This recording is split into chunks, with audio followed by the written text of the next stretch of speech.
So Mona Vance-Ali is the archivist for the local history department at the I'm going to mispronounce it, Columbus-Lowndes Public Library Lounge. System. Lowndes, thank you. So she received her MA in history and public history from the University of North Carolina, Wilmington, and is currently working on her MLIS at the University of Southern Mississippi. So she has published a book titled Images of America, Columbus, and is the immediate past president of the Society of Mississippi Archivists. She also teaches a class on public history at Mississippi University for Women. So she has a lot of really awesome experience to share that I'm really excited about. So I'm going to stop talking at you and let her get started. Without further ado, I'll let Mona get started.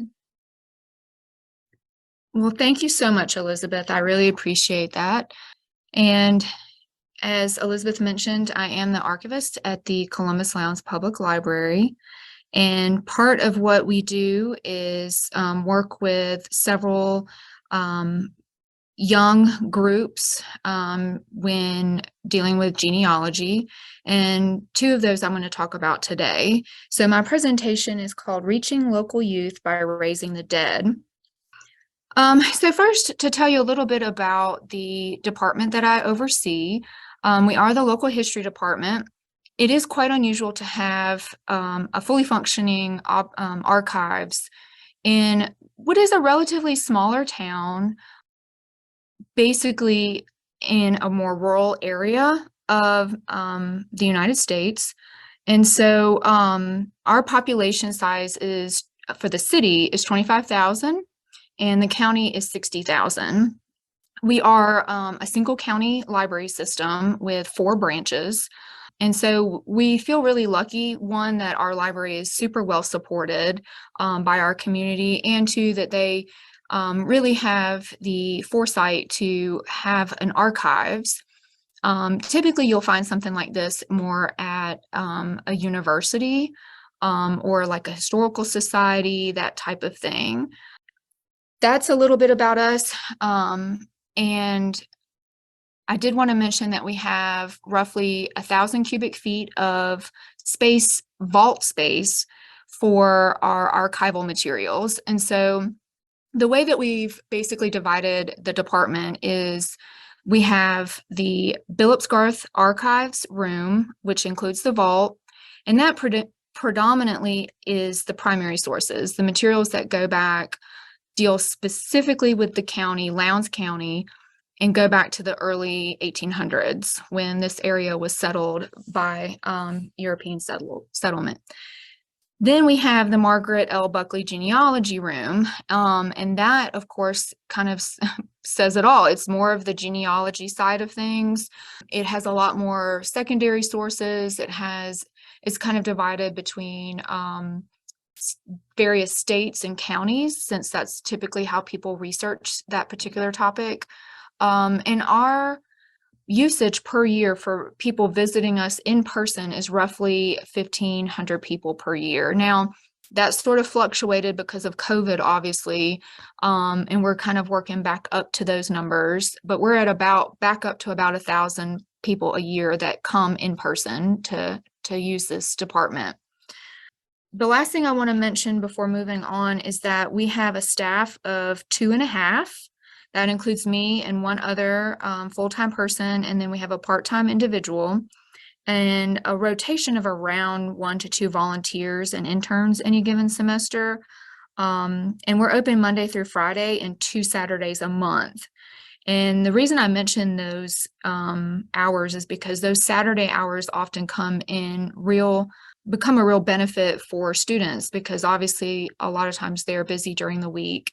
And so the programs that I'm going to be talking about, really, those students often will utilize those Saturday hours. So those are a big help. Even though our daily operations is really helping patrons that come in the door, preserving historic materials. We also want to do outreach, right? One of the big things and the big pushes within the profession is not just sort of sitting around kind of waiting for people to show up at our door, but instead reaching out to the local community and engaging with the types of work that we do. And so when I arrived, I started working here in 2005. And luckily, one of those programs that I'm going to be talking about was already here and had been started. But we have since added to that. Now, the two programs that I'm going to be sharing about deal specifically with the Mississippi School for Math and Science History Department. The Mississippi School for Math and Science, or MSMS, is a state school for gifted high school juniors and seniors that's located here in Columbus. Okay, so the first one is called Tales from the Crypt. I've always loved this title. I can't claim credit for it, but it's such a great title for any of those that grew up with the Tales from the Crypt television program from, I think, the 80s and 90s. But this particular program was started in 1991 by a local history professor by the name of Carl Butler, but it's now supervised by Chuck Yarborough. Mr. Butler passed away, and luckily Mr. Yarborough was willing and able to sort of take this program to the next level. As I mentioned, it's the MSMS high school juniors that deal specifically with this program. And the high school seniors then help the juniors since the seniors have been through it the previous year. So that's a great collaboration between the two grades. So this particular project ranges between 30 to 65 students per year. And the only reason I had to really put 30 is just because of COVID. I mean, it just unfortunately really put a dent in that program. But this year, we're now back up to about 45 students. And so we're kind of getting back to pre-COVID numbers, thankfully. And in a little while, you'll kind of see some more images of our department. And it's not a big department. So having 65 students in here, it can get a little crowded, and which is also why we kind of had to have some limitations based on COVID situation. We just couldn't have everybody breathing on each other. So but it does range between 30 and 65 students, and it is performed in our local cemetery. It's called Friendship Cemetery during the annual Columbus pilgrimage. Now, if you're not familiar with what a pilgrimage is, essentially, many of the antebellum homes here in Mississippi will open their doors to tours. And so even though the homes are on tour, they're also having other community-wide events during that same time. And this happens to be one of them, where the students, having done all the research, written their paper, they come every roughly March or April, depending on when pilgrimage falls, and they perform little vignettes about their particular research subject or someone involved with that person. And I'll explain more about that in a minute. So they do roughly 5 tours during that time period, March or April. And they get almost roughly 2,000 visitors per year. And it costs roughly $1 for students and $2 for non-students. So it's very affordable. And the great thing is that the students then determine where to donate those funds that they raised as part of their tours. But to kind of explain, okay, what are the students actually doing before they give the tours? So they start in the fall. Every fall semester, the students, of course, sign up for the class, and then they're given by Mr. Yarborough a list of names, and they can choose one name from that list. Now, of course, Mr. Yarborough has gone through and sort of tailored the list depending on who's buried in the cemetery. He tends to kind of pick people pre-1930s. He collaborates with me on maybe any new names that may have, any new research about individuals in the cemetery. He tries not to repeat, but of course, sometimes that's really hard. So he spreads it out over the years so that they don't have the same research subject back to back. But then the first thing that the students do once they have that name is they visit the cemetery, and then they actually kind of get an understanding of who is also in that same plot. They look at the tombstone, they kind of get an understanding of the history of the cemetery. Now, I'll go in more in depth in a minute, but this is an all-white cemetery. We are in Mississippi, and that we do have the history that we have. And so the reality is that many of the cemeteries are very much still racially divided. So this particular cemetery is an all-white cemetery, and we'll talk about some others in a minute, but basically after they attend the cemetery or visit the cemetery, they then come to the archives, the library archive. And so they get a tour, and then they are able to comb through original primary sources, secondary sources, and online databases. At the end of that fall semester, they complete a 10-page research paper. In the spring, that's when the students, they essentially try out, and then they pick 14 students out of those roughly 30 to 65. 14 students are then chosen to be the actual performers, those that dress in period costume and come up with the script, and then perform for the tours. 4 of those students are always female students who are picked to portray something called the Decoration Day Ladies. And these 4 women are credited with beginning what is now known as Memorial Day.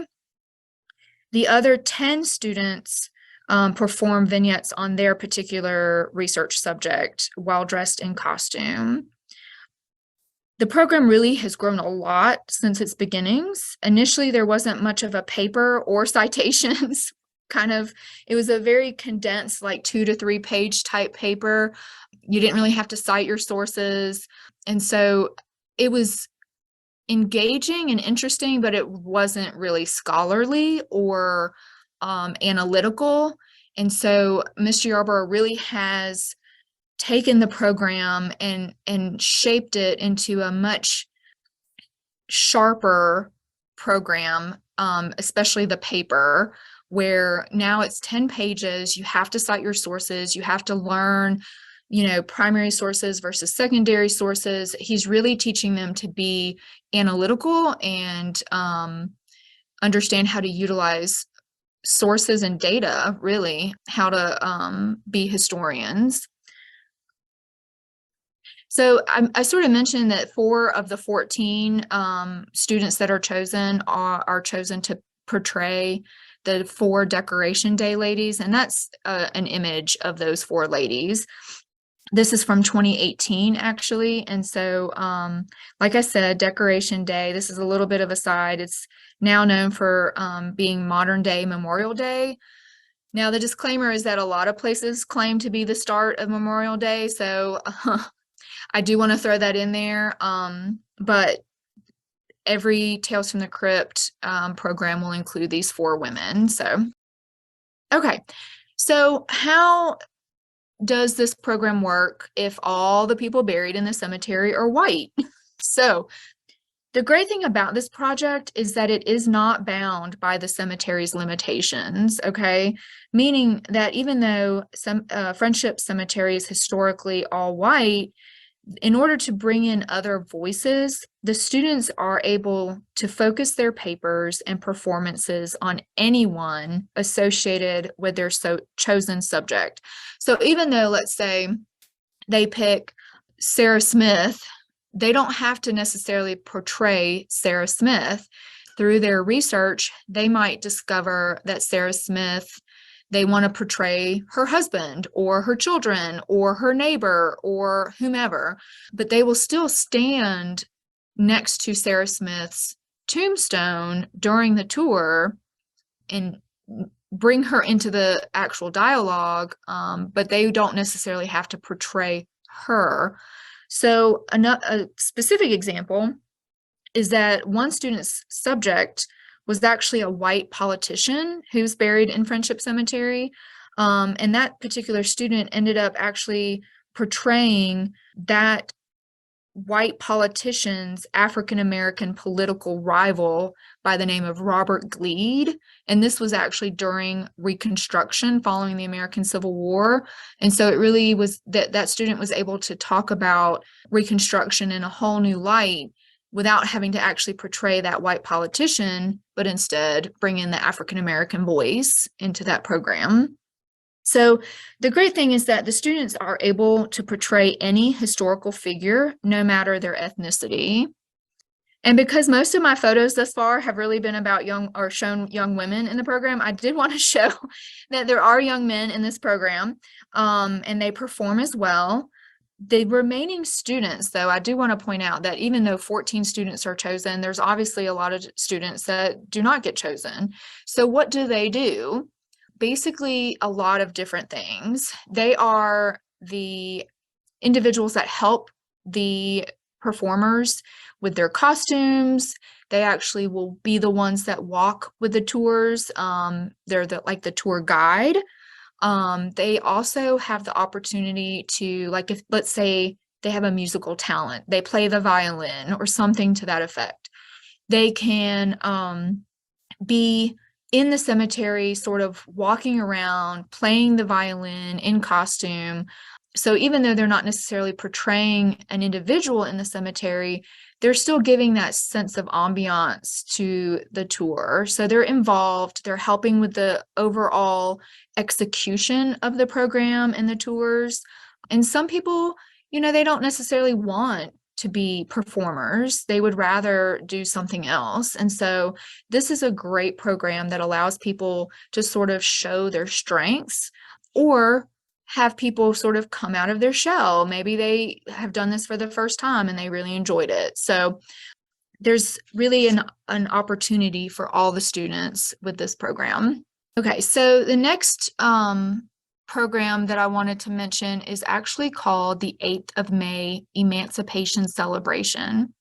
Now, this program is designed to commemorate the struggles, contributions, and legacy of local African Americans through song, spoken word, and dramatic performance. So this program was started around 2006 by MSMS professor Chuck Yarborough, the same one that does the Tales from the Crypt program now. And it'll take place roughly around May 8th. Now, the reason May 8th was chosen is because as Union troops were coming through the South during the Civil War, or as it was ending, to announce that basically all enslaved persons were now free, it was around and on May 8th that they came through Columbus. And so that's why we commemorate that particular date. Now, of course, this current commemoration really will depend on when May 8th falls. So it may end up being that this program is done on like May 7th or May 9th or 10th or whatever, but it's all in commemoration of that particular day, May 8th. And it's a little different from the Tales from the Crypt, whereas that one has multiple tours. This one is more one performance. There's multiple groups involved with the performance. The MSMS African American History class collaborates with the school's choir, which is called Voices in Harmony, as well as the local public school, which is the Columbus High School Choir. And so they basically all have performed together and will either sing or do the vignette, kind of like in the Tales from the Crypt program. And I don't know if I'll be able to get you to click on the little link and if it will show up, but we're going to give this a shot.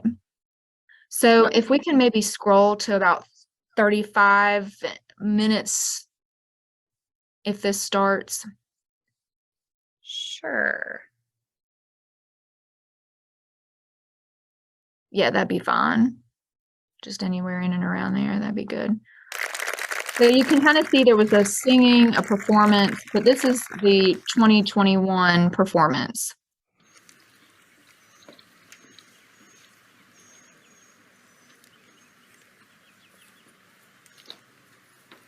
We'll just see a few seconds of that. Good morning, and welcome to Rab's Meat Market. I got plenty of lamb to go around, along with my oysters and my special Spanish mackerel.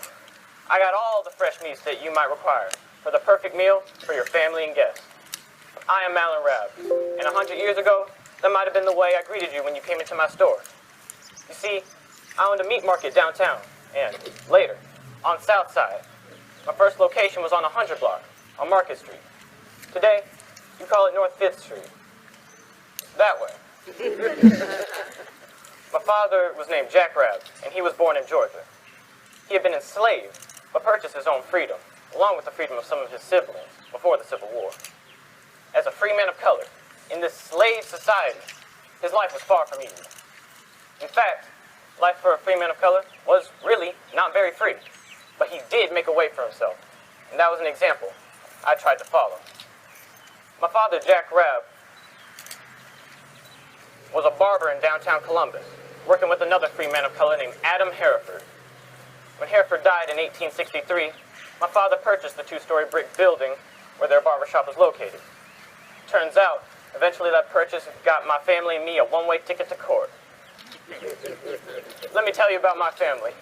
Oh man, Jack Rab believed in family. He married my mother Gilly and had 6 children. Anna, Maria, Mary, myself. I was the oldest son, Simon and Peter, in that order. But back to my family in the course. After my father and mother died and were buried here in Sandfield Cemetery, a man by the name of Charles Hereford sued to take back our inheritance. Turns out, Charles Hereford was the son of the late Adam Hereford, the man who had owned the building that my father had purchased in 1863. Charles Hereford claimed that my father had fraudulently purchased the property, so he sued to get it back. The case made its way all the way to the Mississippi Supreme Court, which ruled in my family's favor. You see, Charles Hereford's mother had been enslaved when he was born, and neither he nor his mother were freed until Emancipation arrived with those Union troops in 1865. That meant that when his father, a free man of color, died, neither he nor his mother could inherit anything. My father had legally purchased the property, and in 1896, the Mississippi Supreme Court threw out Hereford's appeal, solidifying my family's inheritance. Mr. Hereford, like so many other Southern blacks, eventually moved to Chicago during the Great Migration and lived his final days there as a barber, just as his father had been. The case worked out in my family's favor, but it also highlights how dire a black man's financial position was during me and my father's time. A black man's ability to protect his property was dependent upon a white man's willingness to let him do so. That wasn't fair, and it wasn't equality either. That makes my family's accomplishments that much more significant. I took when my father left us, and I left a positive mark on Columbus. I led by example in my community, and was active in community affairs. But that doesn't mean there weren't times when my business struggled. In 1904, I had to sell my meat market downtown. Some people said that the new owner was fine, and some said they could tell the difference of me not owning it anymore. And so, not long after it, I wanted to own my own show again. And in 1910, I opened a new market on the corner of 5th Avenue and 9th Street South, near the college, and my family and I live next door. Now, that's enough about me and mine. Now, you all just missed my Fresh Fish Friday, but be back next week. I'll have some fresh mackerel in. All right, thank you. Let's see. Excellent, thank you. So you get an idea that's performed in the historically Black cemetery, Sandfield Cemetery. And like the student was mentioning, all of that information, the court case, the location of the different businesses that the Rab family owned, those are things that student researched from our archives. And so it's really great to be able to see the students do the research, but then also turn around and kind of blend it all together, weave it all together into a bigger picture.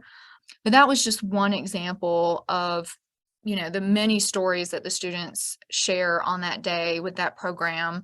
And like I mentioned, sometimes there's singing and some bands and things like that. So it's a great event. Okay.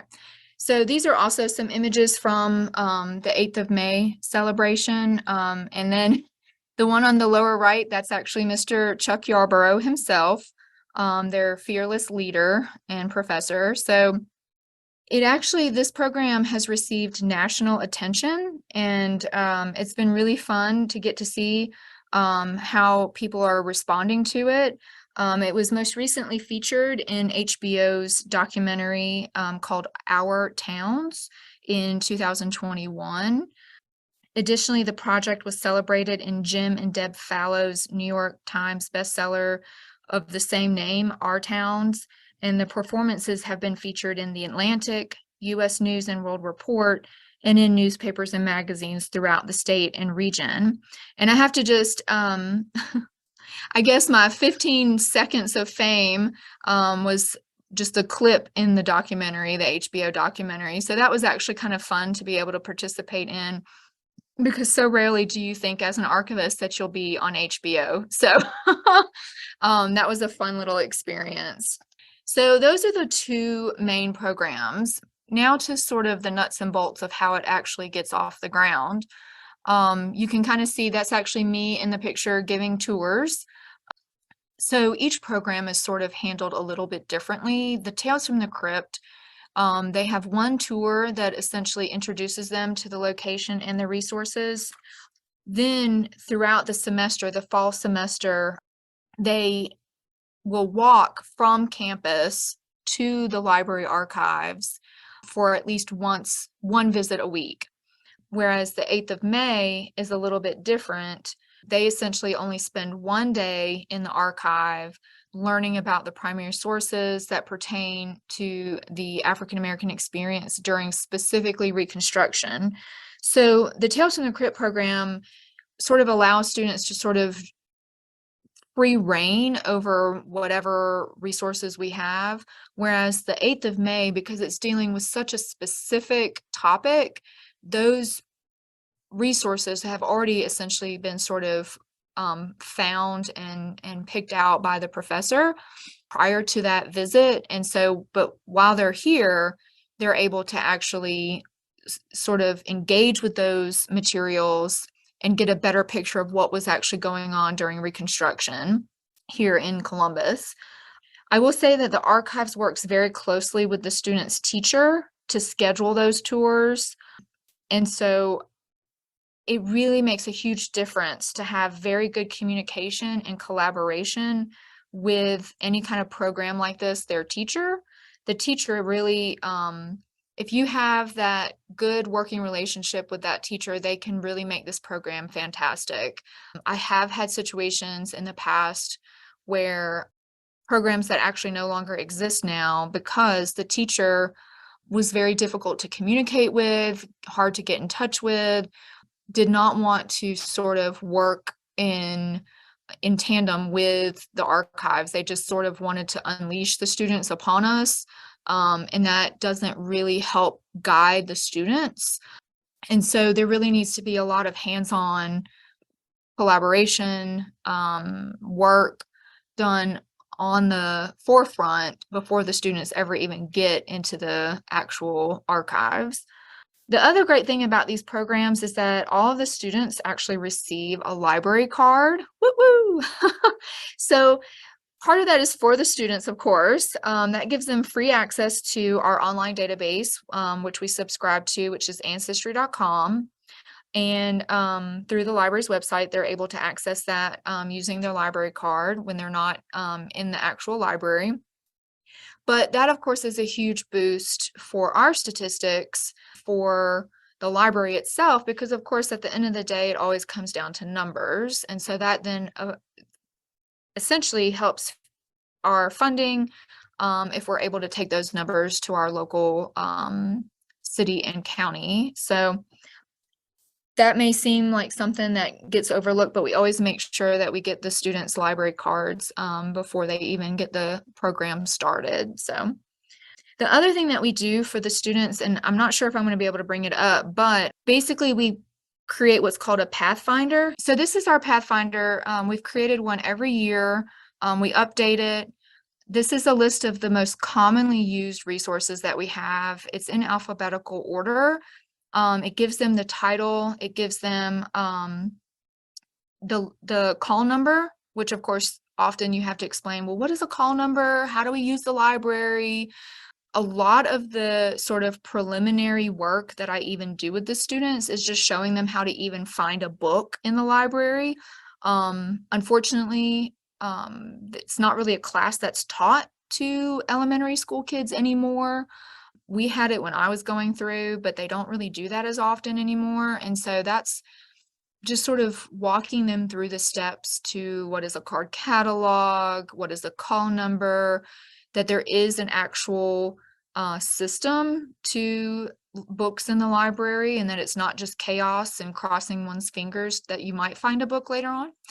So this helps them with that process. We've got like city directories on here. We've got minute books from this for the city, scrapbooks, court files, and it kind of goes on and on. Marriage records, wills.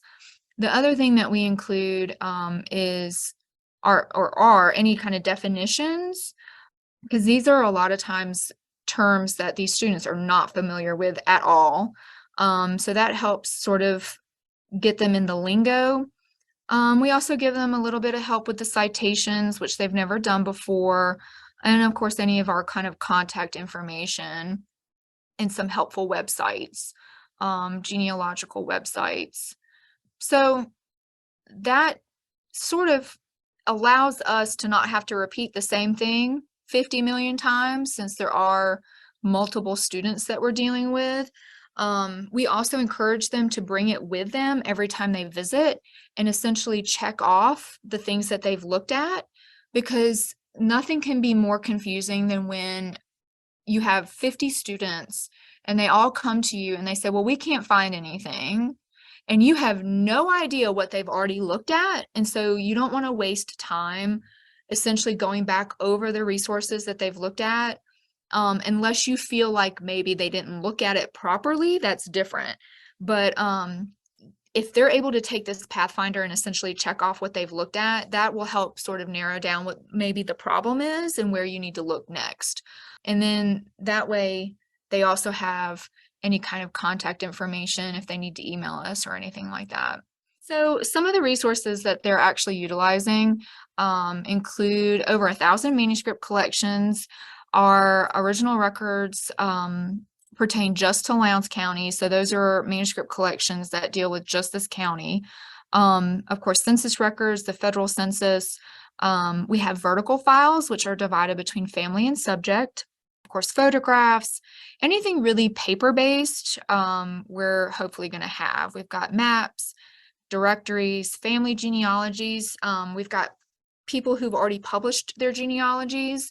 And so the occasional student will sometimes get lucky. And let's say we've got a local family here by the name of Billups. And they have a very long we're the Billups Garth Archives, for goodness sake. So they have a very long-standing family history here. And we'll sometimes have students that have picked a member of the Billups family off their list. And there's genealogies that have already been published, and it's like they've hit the lottery. So they love that. Of course, doesn't mean that they're done, but it is super helpful in their research. We have online databases. Of course, a lot of those are ones that are free out there, a lot more free ones now. But we do have the subscription one of ancestry.com. And we have more than 50,000 local government records. We are a little unusual in this way. Most archives will just have manuscript collections or something that relates to that. But we do collect local government records. And so a large chunk of our vault is taken up with court cases. Essentially, our courthouse never burned, knock on wood. And our courthouse ran out of space, and they were storing things in a barn, which of course is not ideal. And so we, years before I got here, but it was agreed upon that we would take on those records. And it's been wonderful. They are a huge source of information because they really capture large swaths of the population that other records do not capture, because a lot of times other records may focus very heavily on the upper class male, white male segment of the population. Whereas court records, they don't care who you are, they don't care what your background is, but if you have a court case, you're going to get documented. So the students really, really love these court cases. And I call them my Jerry Springer court cases, because despite what people like to say or claim, things were not rosy and peachy, and people were just as dramatic as they are now. So it's a lot of potential chair throwing, just like on Jerry Springer. So the students really love when they're able to find a court case and get a window into some of that drama that was going on over 100 years ago. Now, not all of the resources that the students utilize are done so on site. Library also digitizes, and we partner with the Mississippi Digital Library. I've included their homepage, but I've also included the Columbus's library section. And essentially the MDL is like a clearinghouse for all the repositories in the state to store their digital content online in one place. So for a researcher, it really helps cut down on the amount of places and websites that they have to go to find something, a primary source, a digitized primary source from Mississippi, because otherwise they'd have to go to our website, let's say other universities' websites, the local government website. I mean, it's all on one place now. So that's why you have listed here the homepage, but then also our portion of the MDL. In 2020, of course, because of COVID, the library archives essentially went into digitization overdrive. We were shut down for a few months, and we recognized the fact that the Tales from the Crypt program was coming up in the fall, and that most likely they were not going to be able to come in the building. And so we went into complete overdrive, since the traditional way of doing things, of having them come in person, was not an option. So we certainly did not get everything digitized. I mean, there's lots more to do, but we were able to get a good section digitized, and it makes it that much easier for us and the students when utilizing these records, because now they can also use them even when they're in their dorms. So it's been great for us in a way, but also a huge help for the students. I'm not sure if we're going to be able to maybe click on the Columbus link, and I would just scroll down if you don't mind. And so this shows you all the types of resource. Yeah, just keep on trucking. Yep. So this is just the links, of course, are to various manuscript collections, and it shows you. Now, this particular one is a transcript, but you get the idea of each page is going to be digitized. It'll give you the metadata about the item at the bottom, and then that way students are able to access these records even when we're not open. And it's been a huge help. And we have quite a, well, for us, quite a bit on there. Lots of photographs. We have secondary sources. So if anybody ever has questions about this particular section or what we have, I'd be happy to go over that. But I certainly don't want to bog us down in that, but I did want to show you what it looks like and what they're doing and what they're using. and that the MDL is a huge help for us because, you know, we are a small institution, and so we just don't necessarily always have the money to, yeah, these are some really interesting letters.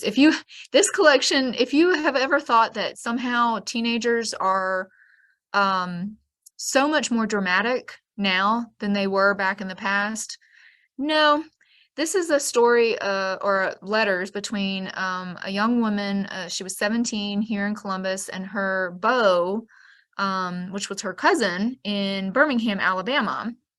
And it's all about who's fighting with whom, and, you know, her trying to sort of push and pull with him, and like, do you like me? Do you not like me? That kind of thing. So it's really funny and fun to read these letters, which have been transcribed, and kind of, you know, see that not a lot of things change.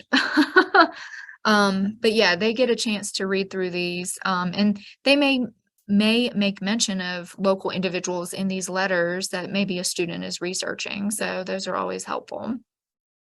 So the benefits, just sort of end on this note, it's really a huge benefit that we work with these programs for the library archives. It, first of all, of course, fulfills our mission, which is to make these records available to the public, because these essentially are the records of the public. And so we want to not just necessarily, one, be a storage house or facility. We want people to use these records.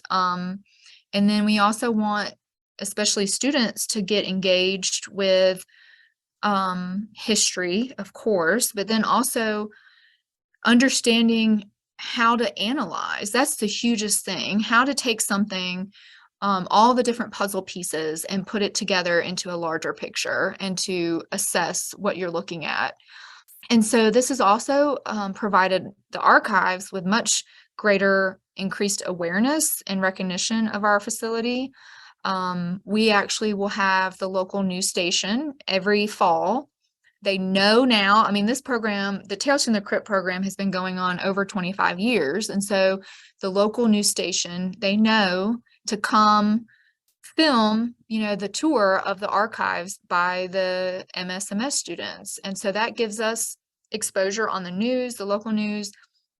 We have people that have left Columbus, you know, maybe students even, and they'll come back years later, and they'll come to the archives just to say hi. But the local community gets a better sense of the fact that we even exist because of these programs, which in turn, of course, helps statistics, which in turn helps funding. The great thing too is that it also helps build our collection. So what happens to all those papers that these students create? Well, essentially they get donated back to the archives. And so we have a collection of Tales from the Crypt papers that even other researchers will use. But when other researchers use these collections, I will sort of give them a heads up, you know, hey, this is high school students' work, but just explaining what it is.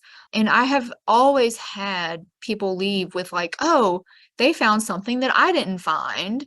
So it's not even just helping the students, it's helping other researchers from our community by letting them see what the students were able to come up with. And of course, it's a huge benefit for the students. They learn valuable skills regarding researching, deduction, interpretation, historical analysis, and writing. It really allows them to see history as not just boring, which of course a lot of students say, even adults. They get to see that those individuals in the past have complicated lives just like they do. And so they make those emotional connections with those individuals, and it really helps them see it come to life. And, you know, even if these students, you know, I don't expect all of them to come out of there wanting to be historians. I mean, that would be really great if they did, but that would be unusual. But no matter what these students go on to do in their lives, we definitely live in a world where they need to be very aware of information literacy and how to analyze information, conflicting pieces of information. Because you may have two historical documents that say different things. Like one may say a person was born on one day and another document may say they were born on a different day. And what do you do in that kind of situation? So this is really a great way for students to take those skills into whatever future career that they may have. So with that, I will end and open it up for questions. Wow. So that was awesome. Yeah. Thank you. Yeah. If you want to turn your camera back on, you Oh, can. sure. Yeah. Okay. Here I am. Great. Hi. Yeah. No, those are two really awesome programs that you guys have been doing. There are a couple questions, one of which you actually answered on your last slide, Okay. which was, do you save all the papers written about each person for future genealogy on that person, which you said that you do, which is really awesome. And kind of an added layer to what you had said as far as like the benefits of that. For kids, I mean, that's kind of cool to have something that you did, that you created forever in an archive. So that's something else that's probably, I don't know, maybe I'm a nerd. Actually, I am a nerd, but I think like you're speaking to the choir. Yeah, I think like teenage me would be stoked about that too. Yeah, that's really cool. Yeah. And they're able, so the students are also able to utilize the past students' work at a certain point within the semester. So of course, Mr. Yarborough doesn't want them to have access to it at first. But roughly around November-ish, he'll say, okay, you can open the Tales collection. And that's super helpful because sometimes people, some people just struggle. This may not be their jam. And so we don't want to, we're not here to see them fail, but so it gives them a chance to also see the past work and what maybe somebody was able to locate, but they first have to be able to do the work. Right. On their own. Yeah, for sure. So for Tales of the Crypt, is there like, are they assigned names to look for, or? So Mr. Yarborough will come up with a list of roughly, based on however many students are there, on whatever, I apologize. He'll come up with a list of names of individuals from the cemetery, and he tries to rotate them so that they're not the same names. We don't want to have done Sarah Smith and then do Sarah Smith the next year. So he'll have a list of more names than there are students. It's a good variety between male and female. And you don't even have, just because you're female, you don't have to pick a female name, but the students will ultimately be the ones that decide which name that they pick.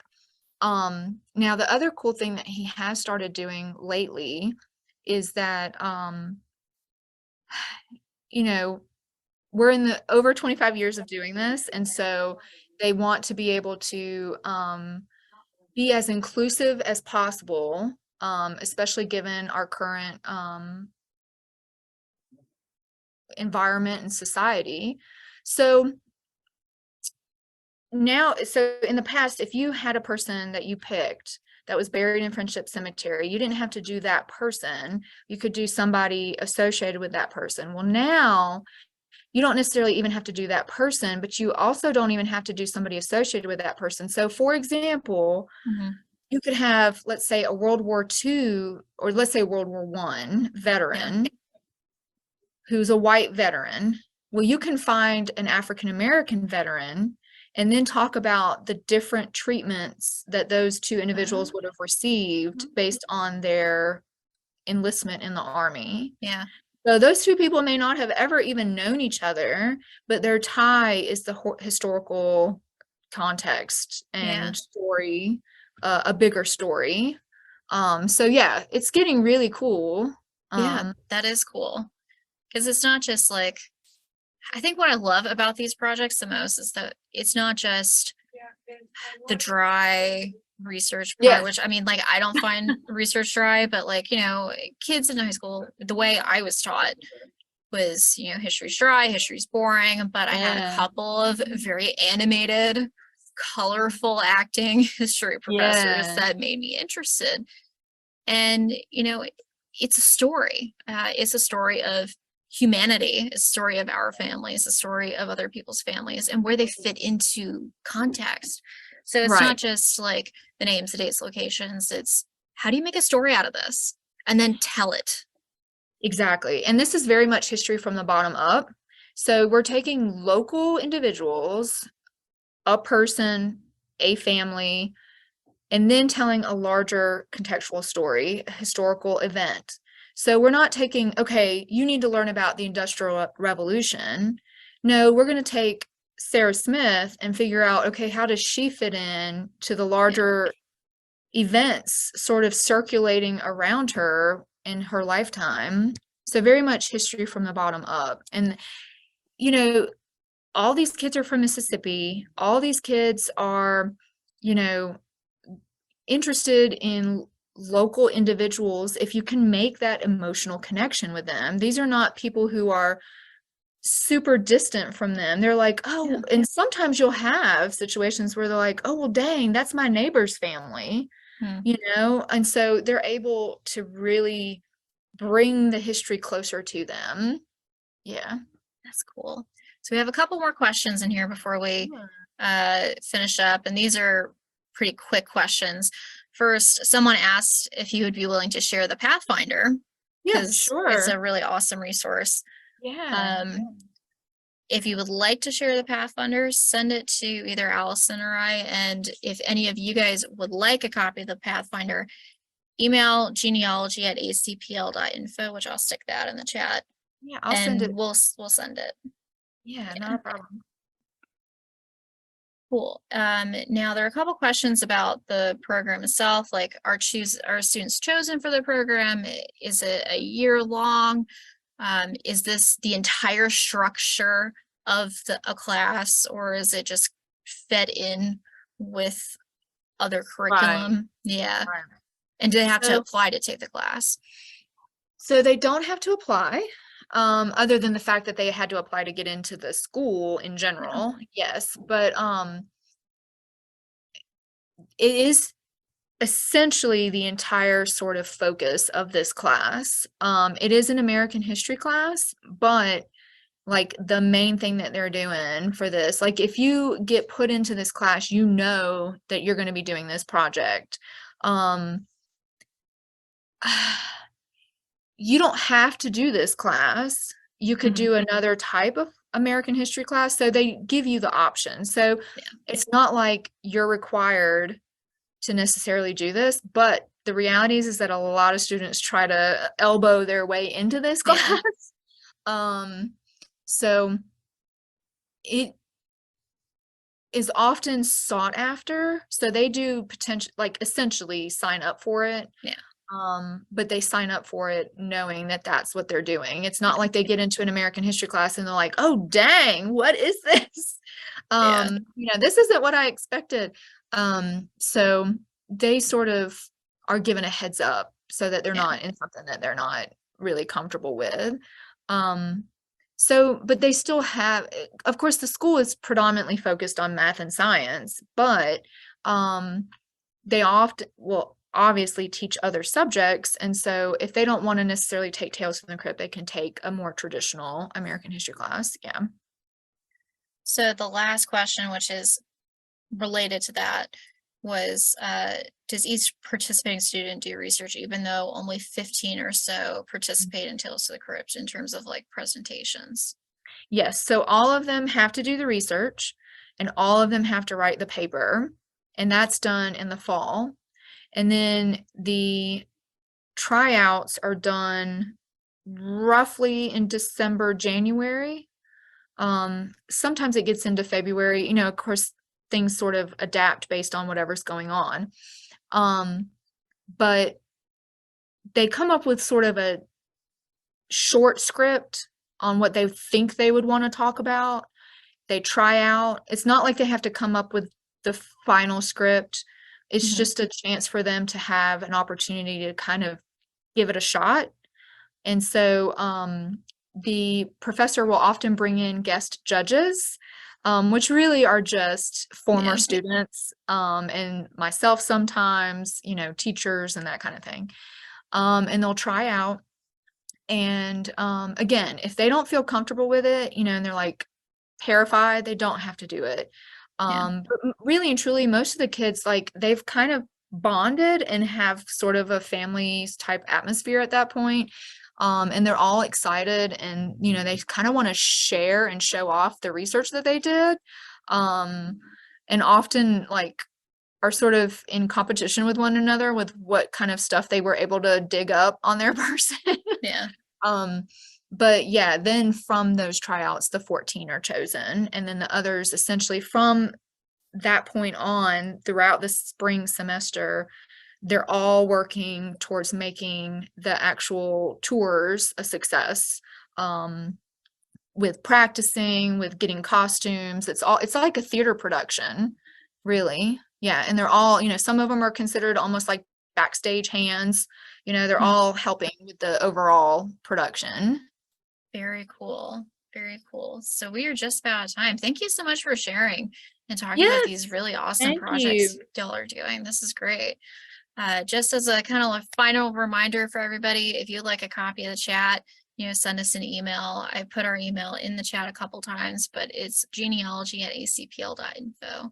And thank you again, everyone, for tuning in. And thank you, Mona, for such an awesome program. Thank you so much for having me. All right. Enjoy the rest of your day. You too. Bye. Bye.